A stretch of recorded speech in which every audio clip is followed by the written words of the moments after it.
السلام عليكم ورحمة الله. كان كذا حد كلمني بيسألني عن الاستثمارات الأيام دي في حتة إن هو يعمل شهادة أو إن هو يعمل إيه عشان يقدر إن هو يحافظ على فلوسه والكلام ده كله.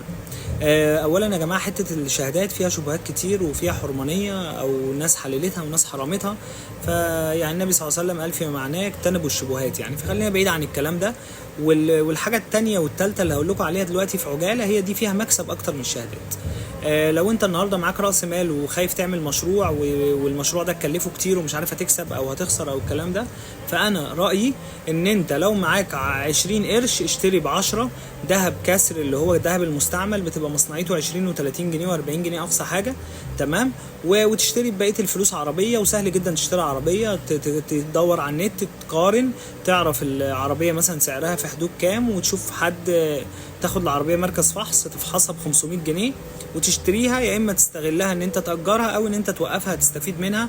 وباذن الله في خلال سنه سعرها هيفرق معاك جدا، وهتبقى انت شغلت فلوسك في حاجه ما فيهاش شبهات وفي نفس الوقت هتكسب منها. والذهب نفس النظام، لان الذهب دلوقتي في ارتفاع رهيب جدا. فانا بنصحكم بالحاجتين دول في الاستثمارات، والله الموفق يعني، وربنا يا رب يكتب لكم كل خير. السلام عليكم.